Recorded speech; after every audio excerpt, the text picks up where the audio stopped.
अस्सलाम वालेकुम गाइस, क्या हाल चाल है। अच्छा guys, welcome to my new YouTube channel sick reviews.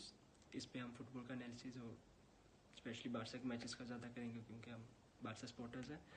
खैर, आज बात करते हैं। आज बारसा का मैच हुआ ओलंपियाकोस से।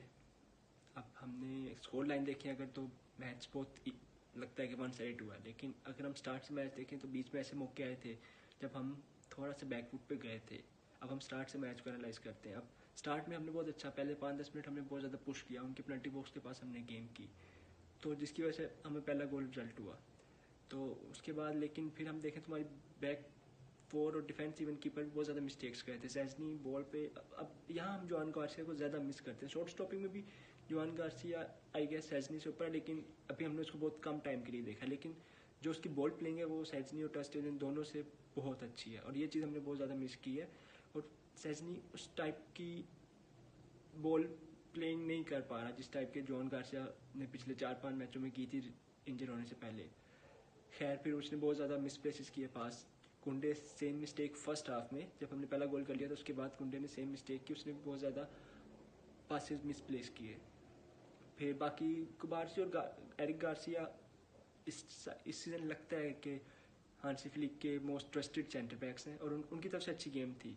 रिस्की बॉल उन्होंने भी खिलाई थी, लेकिन रिलेटिवली कम मिस्टेक्स हुई थी उनकी और वो ठीक थे। और हाई लाइन आज हमारी इतनी कोई एक्सपोज नहीं हुई। आई गेस ओलंपियाकोस के पास वो वाले रिसोर्सेज नहीं थे कि वो करते, क्योंकि हमारे पिछले मैचेस में स्ट्रगल करते आए थे। उन्होंने कोई इसको एक्सपोज नहीं किया और ना खास उन्होंने इतना कोई थ्रेट किया। लेकिन हाँ, फर्स्ट गोल के बाद उन्होंने प्रेशर बहुत ज़्यादा डाल दिया, हम पे हाई प्रेस करने लग गए, तो हमारी कुछ मिस्टेक्स ज़्यादा हो रही थी, तो जिसकी वजह से कुछ बीच में वो हाफ में आए आगे। लेकिन अगेन फिर हमारे मिडफील्ड को क्रेडिट, पेडरी के सैडो बहुत अच्छा खेला उन्होंने।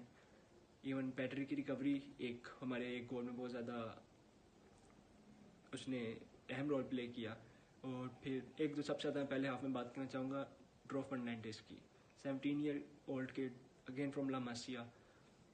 बस ला मासिया के किड्स की पता नहीं क्या ही बात है कि वो आके परफॉर्म करते ही करते हैं। ड्रो को बहुत ज़्यादा बॉल नहीं मिली और बहुत ज़्यादा हमें उसका ऑन द बॉल प्ले देखने को नहीं मिला, लेकिन जितना देखने को मिला उसने इम्पैक्ट डाला है, तो ड्रो की यहाँ बहुत ज़्यादा तारीफ बनती है। इसके अलावा लमीन पहला हाफ स्टार्ट में वही जब बारसा प्रेशर डालती तब लमीन बहुत ज़्यादा क्लियरली नजर आता है कि वो इम्पैक्ट डाला, लेकिन बीच में उसका भी इम्पैक्ट ज़्यादा लो हो गया। लेकिन वो जस्टिफाइबल है, वो अभी इंजरी से वापस आया, इंजरी से वापस आके उसने एक ही मैच खेला, उसकी इंजरी चल रही हैं, तो वो उतना क्विक नहीं है अभी ज़रा, लेकिन वो रिदम पकड़ लेगा होपफुली। बाकी रैशफोर्ड पहले हाफ में डिसेंट था, सब बाकी डिसेंट थे। अब हम सेकंड हाफ में ऑब्वियसली फरमीन की हम बात करना भूल गए। फरमीन 2 गोल, जो वो पॉकेट्स में स्पेस ढूंढता है फरमीन, वो उसकी खासियत है। वो डैनी ओल्मो वो चीज़ लैक करता है। डैनी ओल्मो जब स्टार्ट में आया था वो बादशाह के लिए हमें लग रहा था कि परफेक्ट प्लेयर है, लेकिन अब हम मोस्ट ऑफ बारसा फैंस अब यही चाहेंगे कि फरमीन लोपेस को स्टार्टिंग रोल मिले, क्योंकि वो जब जब स्टार्ट करता है वो इम्पैक्ट डालता है। फरमीन एक इम्पैक्ट प्लेयर है, वो अपनी पोजीशंस इधर उधर करता रहता है, वो स्विच करता है पोजीशंस, वो भागता है, बॉल रिकवरी, डिफेंसिवली, अटैकिंगली, बंदा थकता ही नहीं। आज भी वो पूरे मैच में वो भागता रहा है, और वो अभी इंजरी से वापस आया है, ये बात हमें देखनी पड़ेगी, वो इंजरी से वापस आया है। खैर, अब उसके बाद सेकंड हाफ स्टार्ट होता है, ओलंपियाकोस जरा प्रेशर डालती है, वो एक गोल भी ले लेती है। ऑब्वियसली वो हैंड गोल होता है, पहले गोल हो जाता है, लेकिन फिर हैंड बॉल, फिर पेनल्टी और फिर गोल। स्टिल उसके बाद वो हो गया। फिर उसके बाद जो सबसे बड़ा थोड़ा सा कंट्रोवर्शियल, ऑब्वियसली ऐसी चीज़ें कंट्रोवर्सी आती रहती हैं, जो सेकंड येलो कार्ड मिला उनके प्लेयर को, मे भी थोड़ा सा हार्श हो, लेकिन स्टिल आर्म उसका ऊपर था और वो फेस पे लगा हमारे प्लेयर के साइड हो गए, तो डबल येलो हो गया।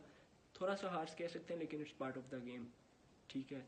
फिर उसके बाद पेनल्टी मेरे ख्याल से ठीक थी, पेनल्टी ओके थी। अब वो लमीन ने ली, ऑब्वियसली लमीन के लिए बहुत बड़ा कॉन्फिडेंस बूस्टर था कि उसने पेनल्टी स्कोर की और फिर अपनी गर्लफ्रेंड को अगेन उसकी तरफ इशारा कर रहा था। खैर, वो सब फुटबॉल के अलावा है। और उसके बाद फिर सेकंड हाफ अगेन फिर सब्स्टिट्यूशंस की, प्लेयर्स को चांसेस दिए, और जब उनको रेड कार्ड मिल गया तो ऑब्वियसली उसके बाद Barca was too good for them. मैं पहले भी शायद बारसा डोमिनेट करके किसी तरह जीत जाती, लेकिन ऑब्वियसली स्कोर मार्जिन से जितना ना होता, लेकिन with 10 men Barca were too good. फिर मार्क बर्नाल भी आ गया, फिर रोनी भाई आए, रोनी ने आके बहुत अच्छी असिस्ट की।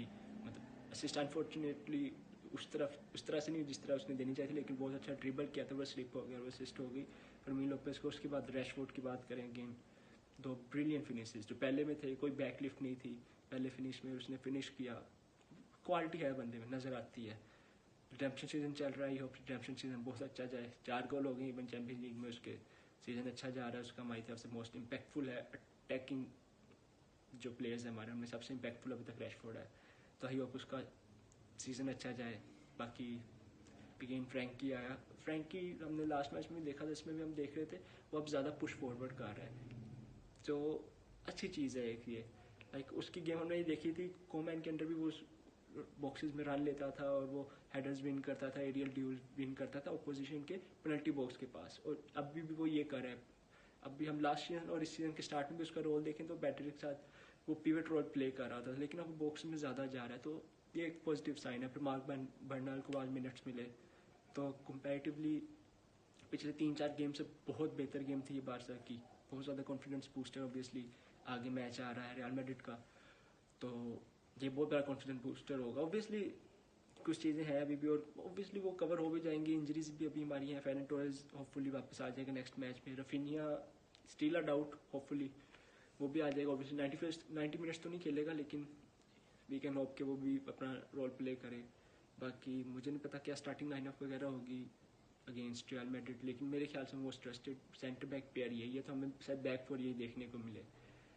रोहो आया था, इतना उसको कोई मतलब फेस नहीं करना पड़ा इतना कोई अटैक दूसरी टीम की तरफ से, तो हम उनकी परफॉर्मेंस को जज नहीं कर सकते, तो मेरे ख्याल से एरिक गार्सिया कुबारसी के साथ ही नेक्स्ट मैच में जाएंगे, और आज उनकी देवर sold at the back, Cubarsi ने एक दो बहुत अच्छी इंटरसेप्शंस की, एरिक गार्सिया जगह पक्की कर चुका है वो बंदा भी, बहुत ज़्यादा उसने भी हेट रेट देखा है बारसा फैंस की तरफ से, बारसा बोर्ड की तरफ से, लेकिन अब वो बारसा की फैंस की गुड लिस्ट में आ गया, कोच की गुड लिस्ट में, तो वो क्लियरली स्टार्ट से है। फ्लिक उस पर बहुत ज़्यादा ट्रस्ट करता है इस सीज़न, तो वो अपनी जगह बहुत ज़्यादा पक्की कर चुका है। तो अब और मैचेस हो रहे हैं यूएफए के, वी विल सी, ट्राई करूँगा उन पर वीडियोस बनाऊँगा, आई होप आप लोगों को पसंद आएगी। आप लोग ज़रूर बताइएगा कि बारसा कैसे इंप्रूव कर सकती है, और how football world is going. See you on the other side.